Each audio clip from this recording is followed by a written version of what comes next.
Chapter 14. 8 years later. Anong sabi mo? Wala pa si Charles. Agad na sigaw ko kay Natalia. 10:00 na ng gabi at agad akong dumiretso sa kwarto ni Charles pero wala ito doon. Wala din pala tandaan na umuwi ito ngayong araw galing sa school. Mahirap siyang kontrolin. Hindi siya nakikinig sa akin. Galit siya at hindi na natuloy pa ang sasabihin ni Natalia nang hawakan ko ito sa buhok at kinaladkad palabas ng bahay. Agad itong napasigaw dahil sa sakit pero wala akong pakialam. Pagdating sa labas ng bahay ay itinulak ko ito kaya agad itong napaupo sa damuhan. Umiiyak na ito at nagmamakaawa sa akin.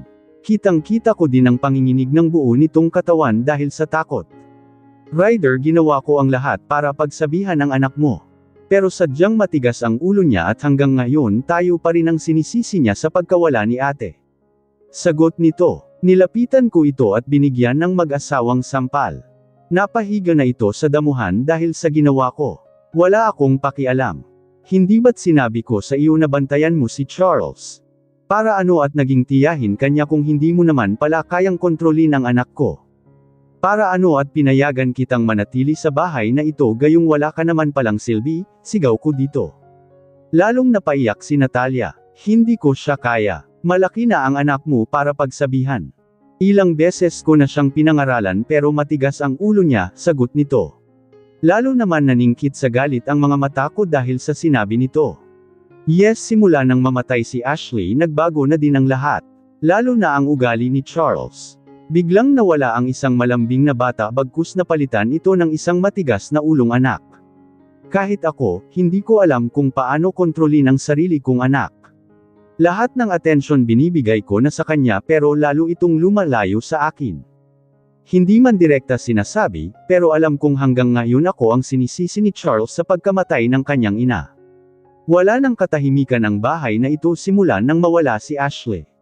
Puro galit ang nararamdaman ko sa paligid at hindi ko alam kung hanggang kailan kami ganito. Pagod na din ako sa ganitong klaseng buhay. Matagal nang patay ang asawa ko pero pakiramdam ko parang kahapon lang nangyari ang lahat. Patuloy pa rin akong inuusig ng sarili kong konsensya, gustong-gusto ko nang sundan sa hukay si Ashley pero natatakot akong iiwan ang anak namin. Baka lalo siyang mapariwara. Nagising ako nang may mga malilit na kamay na biglang yamakap sa akin. Agad kong naidilat ang aking mga mata at sumalubong sa paningin ko ang isang cute at nakangiting bata. Hindi ko man lang namalayan ang pagpasok nito sa kwarto ko. Hindi ko din alam kung magdamag ba itong nakatabi sa akin sa pagtulog. Mikala, sambit ko sa pangalan nito. Agad itong napangiti at tumango. Good morning Mama Ashley. How's your sleep po? Malambing nitong tanong at hinalikan pa ako sa tuktok ng ilong ko. Hindi ko naman maiwasan na mapangiti dahil sa kanyang ginawa. 8 taon ang mabilis na lumipas pero heto ako ngayon nag-uumpisa palang makarecover ang katawan ko sa sakit kong leukemia. Maraming nangyari sa mahabang panahon na lumipas pero isa lang ang nasisiguro ko. Nagtagumpay akong labanan ang sakit ko at pwede ko na ulit makita pa ang anak ko si Charles. Mika, dito ka ba nakatulog sa kwarto ko? Tanong ko dito sa nakangiting 6 na taong gulang na si Micaela. Agad itong tumango. Yes, ayaw nga sana akong payagan nila mommy at daddy eh. Sabi nila nagpapahinga ka na daw, pero hindi ko sila pinakinggan. Gusto ko ako ang magbabantay sa iyo Mama Ashley, ako ang mag-aalaga sa iyo. Nakangiti nitong sagot, hindi ko maiwasan na matawa habang bumabangon. Pagkatapos hinarap ko ito at marahan na pinanggigilan ang namumula nitong pisngi. Ikaw talaga, hindi ba't sinabi ko sa iyo na lagi kang makinig sa mga sinasabi nila mommy at daddy no? Sagot ko, sumimangot ito, gusto kong katabi kita sa pagtulog mama. Isa pa ayaw kong matulog mag-isa sa room ko. Malungkot at mas gusto kong nakayakap sa iyo. Sagot nito, muli akong napangiti, napaka-sweet talaga ng batang ito. Ang daming nangyari, hindi ko akala na si Rona din pala ang makakatuluyan ni Lorenzo. Hindi ako sigurado kung kailan mag-umpisa ang love story nila basta nagising ako na may anak na sila. Si Micaela nga at walang ginawa kundi ang dam-ay-kit ng dam-ay-kit sa akin. Halos 3 taon akong comatose. Akala daw nila hindi na ako mabubuhay pa. Pero dinala nila ako dito sa Germany habang wala akong malay. Lahat daw ng para ginawa nila mabuhay lang ako. Hindi naman sila nabigo, dahil heto ako ngayon, healthy at malapit nang makagraduate sa sakit ko. Dahan-dahan akong bumangon. Sinenyasan ko si Mika na bumaba na ng kama dahil aaysuhan ko pa ang aming higaan. Yes, aming higaan dahil lagi ko itong katabi sa pagtulog. Ilang beses nang pinagbawalan ng mga magulang na pumasok-pasok dito sa kwarto ko pero ayaw nakinig. Mas closed pa yata sa akin ang batang ito kaysa sa mga magulang niya. Sabagay, hindi din naman kasi ito masyadong napatutuunan ng pansin nila Enzo at Rona. May kambal sila at buntis ulit ngayon si Rona. Kaya siguro sa mga bisig ko nakahanap ng comfort zone ang panganay nilang anak. Iyon nga lamang, nasobrahan naman ngayon dahil ayaw na talaga nitong imalas sa tabi ko. Tinulungan naman ako nitong ligpitan ang higaan ko. Ito ang gusto ko sa batang ito. May kusa at marunong ng tumulong-tulong sa akin. Pagkatapos namin magligpit ay sabay na kaming pumasok ng banyo para maligo. Yes, kahit sa paliligo sumasabay pa rin sa akin. May mga damit na din ito dito sa kwarto ko na siyang labis na tinutulan ng mga magulang nito. Nawawala na daw ako ng privacy dahil sa ginagawa ng anak nila. Ayos lang naman sa akin iyon, maliit na bagay kumpara sa mga sakripisyo at tulong na ibinibigay nila sa akin. Pagkatapos namin maligo at gawin ang aming morning routine ay sabay na kaming lumabas ng kwarto. Pareho pa kami ng kulay ng suot na blouse at pajama. O diba para talaga kaming mag-ina. Mabuti na lang at ace lang kina Rona ang mga nangyayari ngayon sa anak nito. Naabutan namin ang mag-asawa harap ng hapag-kainan. Malaki na ang tiyan ni Rona habang inaasikaso nito ang kambal. Naglalagay naman ng pagkain sa pinggan niya si Lorenzo, good morning. Masigla kong bati. Agad naman naagaw ang atensyon nila at nakangiti na bumati pabalik, Guten Morgen. Pabirong sabat naman ni Lorenzo na ang ibig sabihin na good morning. Tinitigan pa nito ang panganay na anak at napailing. Sa kwarto mo na naman natulog ang batang iyan? Tanong nito. Agad akong tumango. Hinayla ko ang isang upuan at pinaupo si Micaela doon para na din makakain na. Naupo din ako sa tabi nito. Pasensya ka na sa batang iyan, Ashe. Hindi ko talaga alam kung bakit laging nakabuntot sa iyo ang batang iyan. Ilang beses na namin pagbawalan pero hindi talaga nakikinig. Sagot naman ni Rona na may ngiting nakaguhit sa labi. Hayaan nyo na. Ako kasi ang palaging kasama ng anak nyo noong baby pa siya eh. Kaya siguro ganito siya ka-closed sa akin ngayon, sagot ko naman. Siya nga pala, Ash, congratulations. Nakausap ko kahapon ang mga doctors mo. Graduate ka na nga sa sakit mo. Normal lahat ang lumabas sa laboratory mo, sagot nito. Agad na bumauhaw ang tuwa sa puso ko dahil sa balitang iyon ni Enzo. Although ini-expect ko na ang ganitong klaseng balita pero hindi ko pa rin maiwasan na makaramdam ng matinding tuwa. Magaling na ako. Babalik na sa normal ang buhay ko. Tanong ko. Agad na tumango si Lorenzo. Agad akong napatayo at lumapit sa kinauupuan niya at yamakap sa kanya. Salamat. Hindi ko alam kung paano mababayaran lahat ng tulong na ibinigay niyo sa akin, Enzo, Rona. Umiiyak kong wika at kumala sa pagkakayakap kay Enzo. Nilapitan ko si Rona. Sinalubong naman ako nito ng yakap. Congratulations, Ash. Hindi na sayang ang mga panahon na pakikpaglaban mo sa sakit mo. Sagot nito. Lalo akong naluha. Walang kapantay na kaligayahan ang nararamdaman ko ngayon. Kung ganoon malaya nang makauwi ulit ako ng Pilipinas. Makikita ko na ulit si Charles. Ang anak ko. Naluya kong sagot.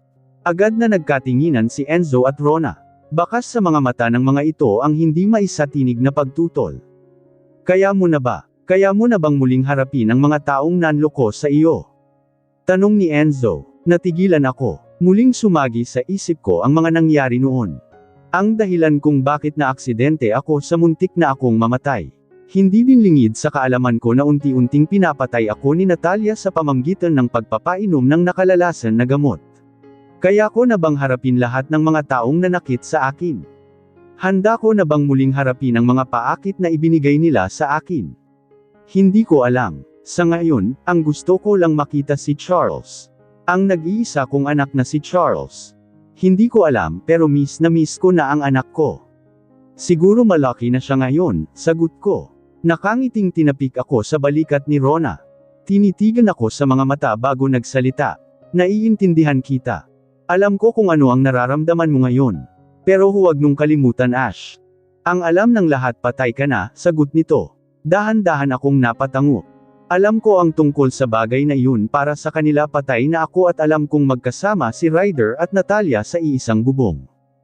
Ang mga taksil, tuluyan nang nagsama parang isang tunay na mag-asawa. Hinintay lang talaga nila akong mamatay bago nila ipagsigawan sa buong mundo na silang dalawa ang para sa isa't isa. Siguro happy family na sila ngayon. Malayo na sa aking anino, hindi ko mapigilan na malubo nang maalala ko kung gaano naka-elosed sa kanila si Charles noon. Kay Natalia hindi ko alam pero bigla akong nakaramdam ng takot. Paano kung tuluyan na akong nakalimutan ng nag-iisa kong anak? Paano kung tuluyan ang inagaw ni Natalia pati pagmamahal ng sarili kong anak sa akin? Kaya ko bang panoorin siya na masaya sa piling ng kinikilala niyang ina? Ng kanyang madrasta na si Natalia. Magpaparaya na lang ba ako at tuluyan nang lumayo sa kanila at mamauhay dito sa Germany? Hindi ko alam. Naguguluhan ako. Tatanggapin niyo pa naman ako kung sakaling mabaigo ako, diba? Kung sakaling wala na akong babalikan pa sa Pilipinas. Mahina kong tanong sabay punas ng luha ko. Agad na napangiti si Enzo. Of course, nandito lang kami palagi sa tabi mo, Ash. Isang kapatid na nang turing ko sa iyo. Mahalaga ka sa pamilya namin. Ikaw ang dahilan kaya kami nagkakilala ni Rona. Kung hindi dahil sa iyo, wala sana ako ngayong mabait na asawa at mga anak. Sagot ni Enzo. Pabiro naman na nakurot ni Rona ang kanyang asawa. Hindi ko naman mapigilan ang matawa. Magpalakas ka muna. Siguro after a month pwede ka nang umuwi ng Pilipinas. Sa ngayon kailangan nat ini-celebrate ang pagaling mo, nakangiting muling wika ni Lorenzo. Agad naman akong sumang-ayon. Sa loob ng 8 taon, ito ang kauna-unahang araw na nagkaroon ulit ako ng pag-asa. Malaya na ako sa sakit na leukemia at pwede ko nang gawin lahat ng gusto ko. Anong oras ka umuwi kagabi? Agad na tanong ni Ryder sa kanyang anak nang mapansin nito ang pagpasok sa dining area. Parang walang narinig si Charles at tahimik na naupo sa kanyang pwesto. Charles, tinatanong kita, nakatulugan ko na lang ang paghihintay sa iyo kagabi. Tumawag sa akin kahapon ang advisor mo. Hindi ka na naman daw pumasok sa school. Tinakasan mo din ang driver at mga bodyguards mo, muling tanong ni Ryder sa anak. Natigil sa tangkang pagsali ng malamig na tubig sa baso si Charles at hinarap ang ama. Ayaw ko nang pumasok sa school. Gusto ko nang mag-drop out. Seryoso nitong sagot. Agad naman nabitiwan ni Ryder ang hawak nitong kutsara. Seryosong hinarap ang anak. Ano ba ang nangyayari sa iyo? Sabihin mo sa akin, ano ang pwede kong gawin para mawala ang galit sa puso mo? Seryosong tanong ni Ryder sa anak. Agad naman nabamaling ang tingin ni Charles sa kanyang lola na noon ay tahimik lang na nakamasid sa kanilang mag-ama. Malungkot itong tumitig sa kanyang lola bago muling binalingan ang ama. Wala kang magagawa. Kahit ano pa ang gawin mo hindi mo kayang ibigay ang gusto ko. Sagot niya sa kanyang ama. Natigilan si Ryder. Mataman na tinitigan ang anak. Hindi pwedeng huminto ka sa pag-aaral. Kakausapin ko ang school mo na tanggapin ka pa rin kahit marami kang absent. Sagot nito. Agad na yumilang si Charles. Tumayo at akmang lalabas na ng dining area nang muling magsalita ang ama. Saan ka pupunta? Hindi pa tayo tapos mag-usap. Maautoridad na wika ni Ryder sa anak. Hindi nito pinansin ng ama at direko itong naglakad palabas ng dining area papunta sa labas ng bahay. Agad naman itong sinundan ni Ryder. Hinawakan ang balikat ng anak at pilit na kinumpronta. Ganito na lang ba? Gusto mo bang ipakita sa akin kung paano mo unti-unting sinisira ang buhay mo? Sa palagay mo ba ito ang gusto ng mama mo sa iyo? Agad na tanong ni Ryder sa anak. Namumula na ang kanyang mga mata dahil sa pinipigil na pag-iyak. Hanggat maari, gusto niyang iwasan na banggitin sa bahay na ito ang tungkol kay Ashley. Ayaw niya nang mapag-uusapan pa ang namayapan niyang asawa dahil lalong dumudobol ang sakit na nararamdaman niya. Patay na si mama. Hindi niya na makikita pa ang paghihirap ko ngayon. Hindi niya na maramdaman pa ang pangungulila ko sa kanya. Hindi niya na nakikita pa kung paano ako nagdusa sa loob ng ilang taon na kasama ang kabit mo. Hindi na maibabalik pa ang mga panahon na sinira niyo ng Natalia na iyan. Hayaan mo na lang ako, Mr. Sebastian. Seryosong sagot ni Charles. Para namang tinadyakan ng makailang ulit si Ryder nang tawagin siya ng sarili niyang anak na Mr. Sebastian. Sabagay, kailan niya ba huling narinig tinawag siya ng anak niyang Papa? Matagal na, sobrang tagal na. Nanghihina siyang napaatras habang titig na titig sa galit na mukha ng kanyang anak. Sobrang layo na talaga ng ipinagbago ng ugali ni Charles. Wala na ang dating mabait at malambing niyang anak. Marahan siyang napailing. Si Charles na lang ang tanging alaala na naiwan ni Ashley sa kanya. Pero habang tumatagal, lalong lumalayo ang loob nito sa kanya. Galit sa mga mata ang kanyang nakikita tuwing titigan niya ito. "You're fired," sigaw ko sa isa sa aking mga empleyado. Ilang araw na itong absent at idinadahilan na bagong kasal daw. Hindi ubra sa akin ang ganoong excuses. Kung ayaw nila ng trabaho malaya silang mag-resign at maghahanap ako ng mga empleyado na willing sumunod sa mga patakaran ko. Wala naman silang magagawa kapag ginusto ko. Sa umpisa pa lang alam na nila kung anong klaseng employer ako at hindi na mababago iyon kahit kailan.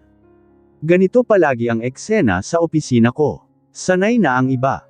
Ang iba naman ay halos hindi makapaniwala sa pagbabago ng ugali ko. Kung mahigpit ako noon bago namatay si Ashley, mas mahigpit ako ngayon. Ika nga wala akong awa sa mga trabahador na nangangailangan ng pera. I don't care. Marami na akong inisip para intindihin pa sila. Kung gusto nilang magtagal sa kumpanya ko sumunod sila sa lahat ng patakaran ko dahil maayos akong magpasweldo sa kanila. Iyon nga lang lagi akong nakasigaw at umiiyak ang linggo na wala akong nasesesant. Kung hindi lang siguro maayos ang pagpapasweldo na ginawa ko sa kanila baka matagal na nila akong nilayasan. Kakalabas ng taong nesante ko nang muli akong nakarinig ng mahinang katok. Kasabay ay ang dahan-dahan na pagbukas ng pintuan. "Good morning sir, ito na po ang financial report na hinihingi nyo. At ang mga dapat nyo pong pernahan para may release na ang Christmas bonus ng mga empleyado," kinakabahan na wika ng taga-accounting department si Samantha. Sinenyasan ko ito na ay lapag sa table ang mga papeles na dala niya. Pagkalapag ng mga papeles ay wala sa sariling napatanong ako. "Hindi mo ba namimiss ang dati niyong kasamahan, si Ashley?" Wala sa sarili kong tanong. Napansin ko ang pagkatigagal ni Samantha bago sumagot si Ash po. "Binisita po namin siya sa mausoleum noong November 1 sir. Hay hindi nga lang kami nakapasok dahil nakalock ang pintuan." Sagot nito na halata ang kaba sa boses. Malungkot akong napangiti. Dalas-dalasan nyo ang pagbisita sa kanya. Malulungkot iyon dahil iilan lang kayo ang naging kaibigan niya noong nabubuhay pa siya. Sagot ko, hindi ko alam. Inatake na naman ako ng anxiety at biglang pumasok sa isip ko si Ashley. Mamatay na siguro akong malungkot. Pati mga empleyado ko nadadamay sa pagiging miserable ko. "Sige po sir. Hayaan nyo po bago mag-Christmas dadalaw po ulit kami ni Cecil sa kanya," agad naman nasagot ni Samantha. Malungkot akong napatango. Mabilis naman itong nagpaalam at lumabas ng opisina. Naiwan naman akong hindi na mapigilan ang pagtulo ng luha sa aking mga mata. Hindi ko alam pero pakiramdam ko hindi ko na kaya tagalan ang kalungkutan na nararamdaman ng puso ko. Pilit kong pinagtuunan ng pansin ang mga trabahong nakalatag sa aling table. Kahit malungkot ako, hindi pwedeng pabayaan ko ang negosyo. Gusto kong mag-benefit si Charles sa lahat ng pinaghirapan ko ngayon. Walang ibang pwedeng magmamana sa mga kayamanan na iiwan ko balang araw kundi ang anak ko lang. Kahit man lang sa ganitong bagay, maipadama ko sa kanya kung gaano ko siya kamahal. Makabawi man lang ako sa lahat ng kasalanan na nagawa ko sa mama niya. Nang matapos kong pirmahan lahat ng mga papeles ay nagpasya na akong lumabas ng opisina. Dadaan pa ako sa himlayan ni Ashley. Baka lalong magtampo sa akin ang asawa ko kung hindi ko siya madaanan. Kahit wala na siya gusto kong ipakita sa kanya na lubos kong pinagsisihan ang lahat ng pagkakamali ko. Hinding-hindi ko siya makakalimutan. Pagkalabas ko ng building nakaabang na sa akin ang driver at mga bodyguards ko. Hindi na nagtangka pang magtanong ang driver kung saan kami pupunta. Alam na nito ang routine ko.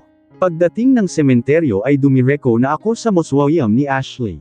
Napakunot pa ang noo ko nang mapansin ko na may babaeng nakatayo sa harapan yun. Mabilis akong lumapit at agad na nagsalubong ang kilay ko kung mapagsino iyon, walang iba kundi si Natalia. "Ano ang ginagawa mo dito?" Sino ang nagbigay sa iyo ng permiso na pwede kang dumalaw sa kanya? Galit kong tanong. Nagulat naman itong napalingon sa akin. Agad na bumuhos ang masaganang luha sa mga mata kaya galit ko itong nilapitan at itinulak. Gusto kong umalis siya sa lugar na ito. Wala siyang karapatan na ipagtirek ng kandila ang mahal ko dahil alam kong hindi naman talaga siya nagluksa sa pagkamatay ni Ash. Ryder, kapatid ko ang nakahimlay sa lugar na ito. Please, bigyan mo naman ako ng chance na masilayan siya. Sagot nito sa kabila ng pagiyak. Pinanlisikan ko ito ng mga mata. Ilang beses ko bang sinabi sa iyo na bawal kang pumunta sa lugar na ito? Bakit ba napakatigas ng ulo mo, Natalia? Galit na sigaw ko dito. Sinenyasan ko ang mga bodyguards kong kasama na lumapit.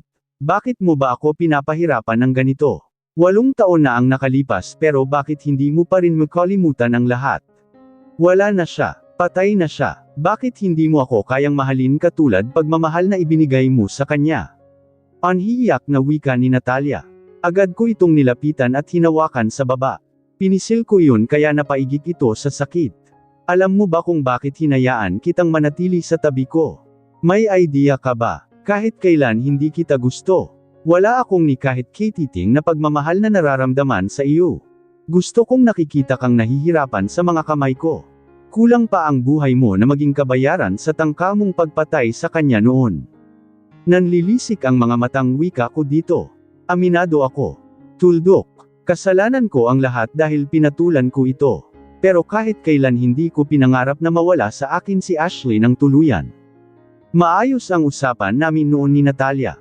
Kusa itong lalayo sa akin kapag gumaling na ang kapatid niya. Pero hindi ko akalain na pagtatangkaan niya ang buhay ni Ashley sa pamamagitan ng pagpapainom ng maling gamot.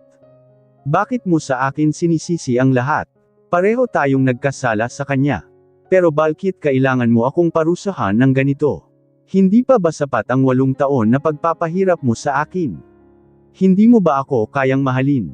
Umiiyak na sagot nito. Tinitigan ko ito at minisihan. Alam mo naman siguro sa umpisa pa lang wala na akong pagtingin sa iyo. Ikaw ang unang lumapit sa akin, di ba? Lasing ako noong unang may nangyari sa atin. Malungkot ako nang pinatulan kita, kaya huwag kang mag-ambisyon na mamahalin kita. Sagot ko, lalo itong napaiyak. Muli kong binalingan ang mga guard ko at inutusan. Ilayo nyo sa akin ang babaeng ito. Ibalik nyo siya sa bahay at bilinan ang mga gwardiya na huwag siyang hayaan na lumabas. Seryoso kong wika. Agad na rumahestro ang takot sa mga mata ni Natalia nang sabihin ko ang katagang iyon. Wala na akong pakialam pa. Matakot siya hanggat gusto niya. Wala akong pakialam, gusto kong pagdusahan niya ang ginawa niya kay Ashley noon. Pinagtangkaan niya ang buhay ni Ashley sa pamamagitan ng pagpapainom ng maling gamot kaya dapat lang na magdusa siya sa mga kamay ko. Kaya hindi ko siya ipinakulong noon dahil gusto ko ako mismo ang magpapahirap sa kanya. Kahit man lang sana sa pamagitan yun naibsan man lang ang sakit at pighati na nararamdaman ko ngayon. Ryder, maawa ka sa akin, matagal ko nang pinagbabayaran lahat ng kasalanan ko. Hindi pwedeng habang buhay mo akong parusahan. Mamatagal nang patay si ate at hindi na matuloy pa ang sasabihin nito nang sumigaw ako. Shut up! Wala kang kwentang babae. Tigilan mo na ang kakadaldal bago ko pa maisipan na paputulan ka ng dila. Sigaw ko. Nahintakutan naman na naitikan ang bibig nito. Sinenyasan ko ang mga bodyguards na may hawak kay Natalia na ilayo ito sa akin na siyang agad naman nilang ginawa. Pilit kong pinapakalma ang sarili ko bago nagpasyang buksan ang T-mausoleum at pumasok. Agad na tumampad sa paningin ko mga larawan ni Ashley. Maraming larawan sa bawat sulok at mga sariwang bulaklak. Nilapitan ko ang isa sa mga frame na at marahang hinaplos ang mukha nito. Ang lupit ng tadhana sa aming dalawa. Hindi pa nga ako nakakabawi sa lahat ng pagkakamali ko, kinuha din naman kaagad siya sa akin. Hindi ko pa nga lubusan na naiparadim sa kanya ang pagmamahal ko na wala din kaagad siya. Muling pamatak ang luha sa aking mga mata. Kung gaano ako katapang kanina sa labas ng mausoleum, ganito naman ako kaina ngayon dito sa loob habang titig na titig sa larawan ni Ashley. Halos araw-araw ganito ang ginagawa ko. Walang mints. Kung pwede nga lang na dito na ako tumira gagawin ko. Basta palagi ko siyang masilayan. No, gusto kong sumama kay Mama Ashley. Agad na sigaw ni Micaela nang mapansin nito na hila-hila ko na ang aking luggage. Umiiyak ito at pilit.na kumikawala sa pagkakahawak ng kanyang ama. Napapailing naman si Lorenzo habang pilit na pinapakalma ang anak. Hindi ka pwedeng sumama. Don't worry, babalik agad si Mama Ashley, may dadalawin lang siya sa Pilipinas. Sagot ni Enzo dito. Lalong nagwala si Micaela. Nagsisigaw na ito at kita sa mukha nito na nahihirapan na itong makahinga. Hindi na ako nakatiis pa. Nilapitan ko ito at agad naman itong yamakap sa akin. Mika, sandali lang naman akong mawawala eh. Ilang tulog lang nandito na ulit ako, sagot ko. Agad itong umiling, no. Sasama ako sa iyo mapa. Ayaw kong magpaiwan, sama ako. Humihikbi nitong sagot. Napalingon ako sa mga magulang nito. Pailing-iling si Enzo habang bakas naman ang lungkot sa mga mata ni Rona. Mahirap talagang kontrolin si Mika. Lahat ng gusto nito dapat sundin kung hindi mahirap itong patahanan. Paano ba ito? Baka naman mapaano na si Mika. Isama ko na lang kaya siya. Total naman sa inyo ako didireko Enzo. For sure matutuwa sila tita at tito kapag malaman nilang kasama ko si Mika pag uwi ng Pilipinas. Hindi ko mapigil ang wika. Awang-awa na ako sa kondisyon ni Mika at mas mahirap kung nasa Pilipinas na ako at patuloy pa rin ang tantrums nito. Sa nasabi ko na mahirap patahanan ang batang ito at lahat ng gusto ay dapat ibigay. Kung pwede nga lang Ash. Kaya lang mahihirapan kang kumilos kapag palagi mo siyang kasama. Bubuntot-buntot yan sa iyo at lalong hindi siya kayang kontrolin nila mommy at daddy. Sagot ni Enzo. Saglit akong nag-isip. Sa bagay, mas nakikinig pa yata ang batang ito kumpara sa tunay niyang mga kadugo. Hindi ko talaga maintindihan kung bakit ganito kalapit si Mika sa akin. Hindi naman ako ganoon kabisi pagdating ng Pinas. Wala naman akong work at baka puro lakwatsa ang gagawin ko doon, pagbibiro ko. Nagkatinginan ng mag-asawa at sabay na napabuntong hininga. Paano ba ito? Baka makasama kay Mika ang labis na pag-iyak. Han, hindi pwede ang ganito. Narinig kong wika ni Rona kay Enzo. Halatang na-stress na ito sa malakas na pag-iyak ng anak. Napapilang na lang din si Enzo. Paano ba iyan Ash? Wala pang tiket si Mika. Aayusin pa natin ang mga papeles niya. Ayos lang ba na i-rebook na lang muna natin ang tiket mo? May bakas na hiya sa boses ni Enzo nang sabihin ang katagang iyon. Hindi ko naman maiwasan na mapangiti. Sure, ngayon pa ba ako mag-inarte? Ilang araw lang naman ang hihintayin ko. Don't worry Enzo, ako ang bahala kay Mika habang nasa Pilipinas kami, nakangiti kong sagot. Hindi ko maiwasan na mapangiti nang maramdaman ko ng mainit na klima ng Pilipinas. After 8 years hindi ko akalain na makakaapak pa ba ako sa bansang ito. Magkahalong saya at lungkot ang nararamdaman ng puso ko habang inililibot ang tingin sa paligid. Mama, so hot naman here. I hate this place. Bakit po ba kasi gusto nyo dito? Narinig kong tanong ni Mika. Nasa tabi ko ito at nang tingnan ko ito ay pawisan na. Bakas sa mga mata nito ang disgusto sa mga nakikita. Simula nang ipinanganak ito 2 beses na yata itong naisa na ni Enzo na makabakasyon dito sa Pilipinas. Sa batang isip nito alam kong may idea na ito kung anong klaseng klima mero ang bansang ito. Nandito kasi ang baby ko Mika. Gusto ko siyang makita, nakangiti kong sagot. Agad na sumeryoso ang mukha nito tsaka tumitig sa akin. Talaga po, namimalag ang mga matang sagot nito.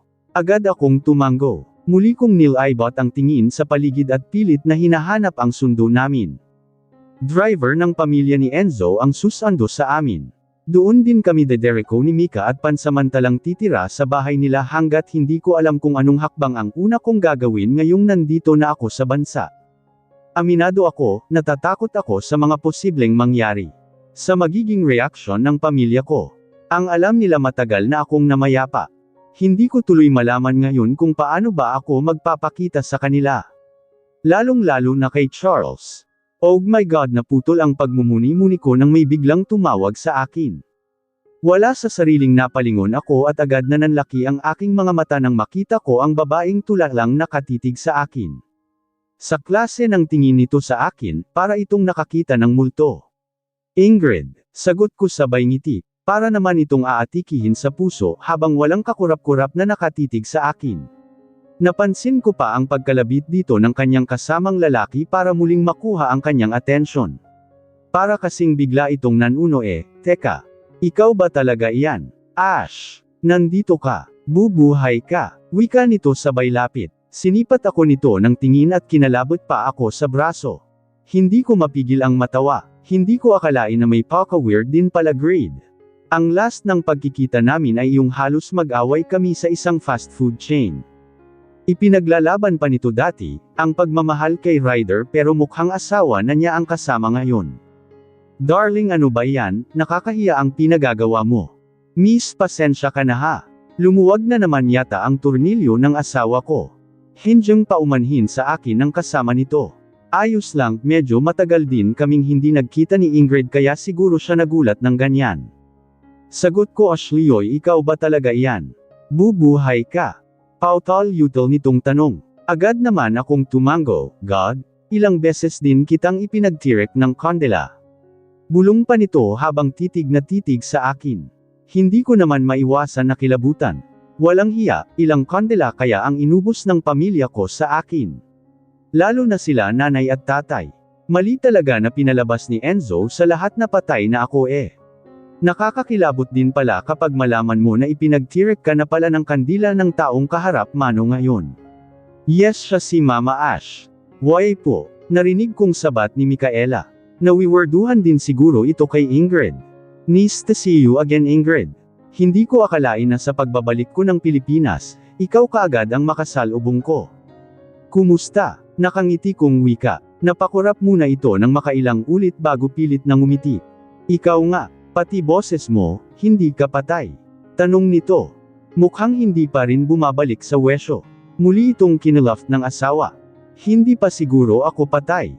Nakikita mo pa ako Nagbibiro kong sagot. Pagkatapos ay agad na dam ako ang tingin ko sa dalawang may edad na tao na kamakaway sa amin. Ang aming sundo, mga magulang ni Enzo. Muli kong binalingan si Ingrid at nagpaalam. Tulala pa rin at hindi pa bumabalik sa normal ang takbo ng utak. Tulala pa rin na nakatitig sa akin. Mahirap pala itong magulat.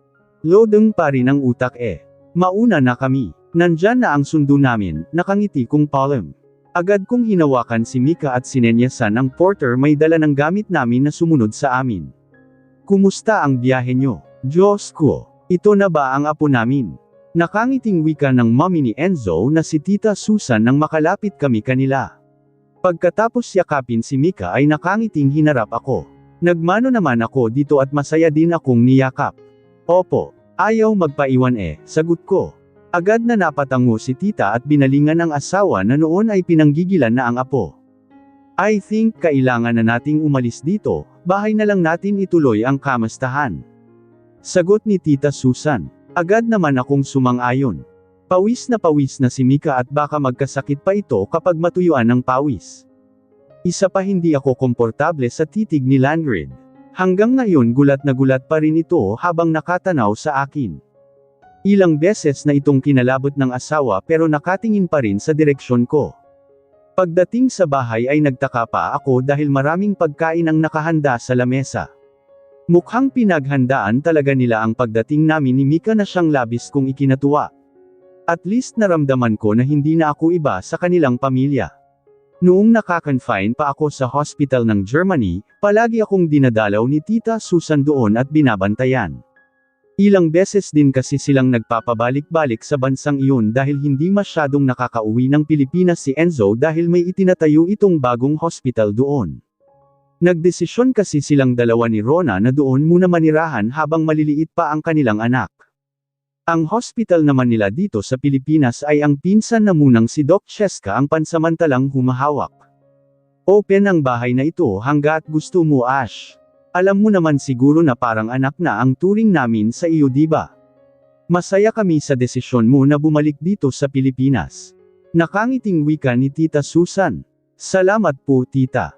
Kahit hindi naging kami ni Lorenzo mabait pa rin ang pakikitungo nyo sa akin. Pasensya na po sa abala, nakangiti kong sagot.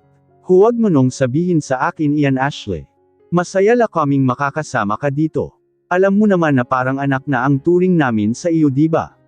Natupad din ang pangarap ko noon pa nagmagkaroon ng anak na babae dahil sa iyo, nakangiti nitong sagot. Biglang binaha ng tuwa ang puso ko dahil sa sinabi nito. Napakaswerte ko pa rin talaga. Hindi man naging maayos ang buhay ko noon sa kamay ng taong mahal ko na palitan naman ng kalinga mula sa ibang tao.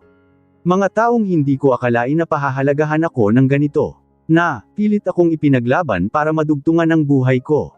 Ashley, hindi man ikaw ang naging asawa ng anak mo, palagi nung tandaan na itinuring na kitang parang galing sa akin. Magaan ang loob ko sa iyo at palagi mong tandaan na nandito lang kami para damayan ka. Ano man ang plano mo sa muling pagbabalik ng bansa, palagi mong tandaan na nandito lang kami palagi sa likod mo. Aalalayan ka namin sa lahat ng oras, mahabang wika ni Tita Susan. Hindi ko naman mapigilan ang pagtulo ng luha sa aking mga mata. Ang totoo, hindi ko alam kung paano mag-umpisa ulit. Hindi ko alam kung ano ang unang hakbang ang gagawin ko para makita ang anak ko. Sa ngayon iyon lang ang importante.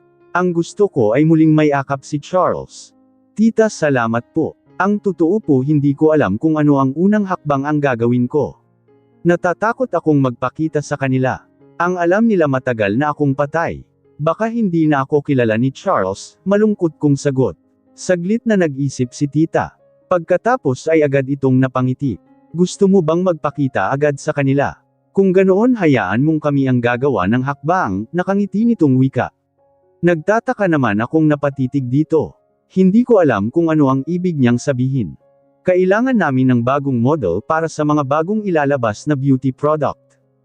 Alam mo naman na maliban sa hospital, may iba't ibang negosyo pa kami dito sa bansa. Pwede kitang kunin bilang model at ipapakalat natin ang mga posters mo sa buong bansa, nakangiting wika ni tita sabay titig. Nako tita, hindi po yata ako pwede dyan. Para lang po ang bagay na iyan sa mga magagandang models, sagot ko. Imagine magiging endorser ako ng isang beauty products. Mukhang hindi ko linya ang bagay na iyon. Ashley, nakalimutan mo yata kung gaano ka kaganda. Hindi ka ba tumitingin sa salamin? Kaya nga minsan nang na-inlove sa iyo ang anak namin dahil sa taglay mong kagandahan. Perfect sa iyo ang mga products na iyon. Isa pa, hindi biro ang halaga na ibababayad ng kumpanya sa iyo. Kaysa naman kukuha pa kami ng ibang models, bakit hindi na lang ikaw? Mahabang paliwanag ni Tita Susan. Agad naman akong napaisip. Kung tutusin, isa sa mga plano ko ngayon ay maghanap ng trabaho dito sa Pilipinas. Hindi pwedeng iasa ko ang lahat sa kanila. Masyado na silang maraming gasto sa akin at ngayon ko, higit kailangan ng pera. Pero, baka hindi tangkilikin ng mga tao kapag ako gawin yung model tita. Isa pa wala akong experience sa mga ganitong bagay, nahihiya kong sagot. Diyan ka nagkakamali Ashley. Kailangan talaga namin ng fresh na mukha at perfect ka sa bagay na iyan.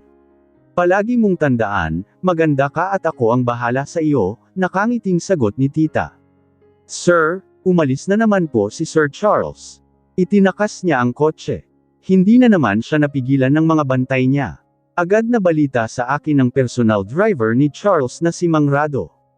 Isa siya sa pinakamatagal na driver ng aming pamilya kaya sa kanya ko ipinagkatiwala si Charles. Pero sa sobrang pagiging rebelde ng anak ko pati ito ay nangungunsumi na din. Gaano ba kainutil ang mga tao dito at hindi nyo man lang siya napigilan? Alam nyo bang minor pa lang si Charles at pwede siyang mapahamak sa labas? Galit na bulyo ko. Agad naman silang nagsipagyukuan. Sinipat ko ng tingin ang dalawang bodyguard na noon ay tahimik lang sa likuran ni Mang Rado, ano pa ang hinihintay nyo? Hanapin nyo siya. Puntahan nyo ang mga lugar na palagi niyang tinatambayan. Inis kong sigaw sa mga ito. Agad naman silang tumalima. Naiwan naman akong nagngingit-ngit sa galit. Hindi ko na talaga alam kung paano patitinuhan si Charles. Habang tumatagal, lalong naging matigas ang ulo nito. Wala na itong pinapakinggan dito sa bahay. Natalia, galit na sigaw ko habang pumapasok sa loob ng bahay. Diretso akong naglakad papuntang living room at bahagya akong kumalma nang maabyutin ko si Lola. Nakaupo sa kanyang wheelchair at malungkot na nakatanaw sa kawalan. Agad ko itong nilapitan at hinalikan sa pisngi. Hindi ko maiwasan na makaramdam ng takot nang mapansin ko ang hampak na pisngi ni Lola. Simula nang mawala si Ashley, nagiging malungkutin na din ito. Sinisisi ang sarili dahil kung hindi dahil sa kanya hindi daw nagiging miserable ang buhay ni Ash sa mga kamay ko. Ininom mo na ba ang mga gamot mo? Bakit nandito ka? Nasaan si Lorna? Agad na tanong ko. Malungkot itong tumitig sa akin. Hindi ko na kailangan pa ang mga gamot na iyan, Ryder. Wala nang dahilan pa para maging malakas, sagot nito. Napailing naman ko. Umupo ako at tinitigan sa mga mata si Lola. Galit ka pa rin ba sa akin? Hanggang ngayon hindi mo pa rin ba ako napapatawad? Tanong ko. Malamlam ang mga matang tumitig ito sa kawalan. Apo kita. Mahal na mahal kita. Pero hindi ko alam kung bakit nagkaganito ang buhay natin. Hindi ko alam kung bakit nababalutan ng lungkot ang buong paligid, malungkot nitong sagot.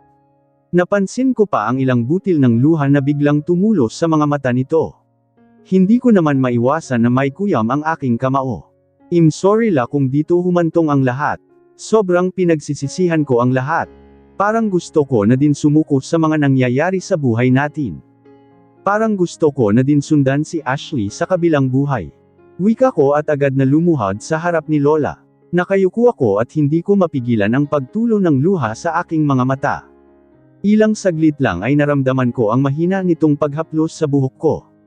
Ryder, alam kong mas nahihirapan ka sa mga nangyari. Ito ang isa sa mga dahilan ng araw-araw kong pagdurusa. Lalo akong nalulungkot kapag nakikita ka kung gaano kamiserable si Charles ang anak mo. Alam kong naliligaw na din siya ng landas. Kung gusto mo talagang makabawi kay Ashley, iligtas mo si Charles sa kapahamakan. Pilitin mong maging maayos ang buhay niya, sagot nito pagkatapos ay may kung anong bagay na dinukot sa bulsa ng suot nitong duster. Nakita ito ng tagalinis sa kwarto niya. Ryder, nag-uumpisa ng tumikim ng ipinagbabawal na gamot ang anak mo. Malungkot na wika ni Lola sabay abot sa akin ng isang maliit na plastik na may kulay puting bagay na laman. Biglang nanlaki ang aking mga mata sa pagkagulat. Hindi ko akalain na haantong si Charles sa ganitong gawain. Saan po tayo pupunta, ma'am? Agad na tanong sa akin ni Mang Andoy. Ang family driver nila Tita Susan at Tito Arnolfo. Nabanggit ko kagabi kay Tita Susan na balak kong pumunta sa bahay nila Ryder. Wala akong balak na magpakita sa kanila. Gusto ko lang silang panuurin sa malayo at magbabaka sakali ako nang baka makita ko si Charles. Sa bahay po nila Ryder James Sebastian, gusto ko pong makita ang anak ko. Sagot ko. Agad naman tumanggo ang driver at pinagbuksan ako ng pintuan. Masyado pang maaga kung tutuusin. 6:00 pa lang ng umaga at tulog pa si Mika na siyang lubos kong ipinagpasalamat. Ayaw ko siyang isama ngayon dahil baka maboard lang ito sa kotse. Malapit na kami sa bahay nila Ryder nang utusan ko si Manong na ay parada ang sasakyan malapit sa gate ng mga ito. Gusto kong makita ang mga kaganapan sa loob ng bahay nila. Para tuloy akong detective sa mga pinanggagawa ko. Basta ang gusto ko lang naman sa ngayon ay masilayan si Charles kahit nasa malayo ako. Hindi naman nagtagal ang aming paghihintay. Agad kong napansin ang isang parating na sasakyan. Napakunot naman ang noo ko nang mapansin ko na basta niya na lang iyon ipinarada sa labas ng gate. Pagkatapos ay bumukas ang pintuan ng kotse at hindi ko maiwasan na makaramdam ng tuwa nang masilayan ko si Charles. Ang laki na niya. Binatang bina na pala siya. Malayong malayo na ang hitsura niya sa pictures na ibinigay sa akin ni Enzo 2 years ago. Sumulyap pa ito banda sa amin bago tuluyan pumasok sa loob ng gate. Agad na tumulo ang luha sa aking mga mata. Gustong gusto ko nang yakapin ang anak ko. Kaya lang natatakot ako na baka hindi niya na ako kilala. Baka ipagtabuyan niya ako. Hindi pa ako handa na dagdagan ang sakit ng kalooban na nararamdaman ko ngayon. Nagulat pa ako nang marinig ko na may kumatok sa salamin ng kotse. Agad akong napaayos ng upo nang mapansin ko ang guard nila Ryder ang kumakatok. Agad naman ibinaba ni Mang Andoy ang bintanang salamin ng sasakyan. Boss, bawal kayo dito. Mahigpit na ipinagbabawal ni Sir Ryder ang pagparada ng ibang sasakyan sa bahaging ito. For security reason lang po. Narinig kong wika nito kay Mang Andoy. Agad naman akong nilingan ni Mang Andoy at nagsalita. Paano ba iyan, ma'am? Hindi daw tayo pwede dito. Imporma nito. Agad kong pinunasan ang lubha sa aking mga mata bago nagsalita. Sige po, sa hospital na lang tayo pupunta, sagot ko. Teka lang po, pwede po bang magtanong, bisita po ba kayo sa lugar na ito? Kilala nyo ba ang mga Sebastian? Tanong ng guard. Agad naman sumagot si Mang Andoy. Zero. Kilala nang hindi na naituloy pa ang susunod pang sasabihin ni Mang Andoy nang kinalabot ko ito. Napabilang tuloy ang atensyon sa akin ng guard at sinilip ako. Wala na akong nagawa pa kundi sumabat na din sa kanilang usapan. Mukhang bago ang guard kaya kampante ako na hindi ako nito kilala. Pasensya na po Manong. Nagkamali kami ng street na napuntahan. Salamat na lang po. Sagot ko at sinenyasan na si Manong na mag-drive na. Agad naman ako nitong sinunod. Nakahinga ako ng maluwag nang mag-umpisa na kaming umusad palayo sa nakasunod pa rin ang tingin sa amin ng guard.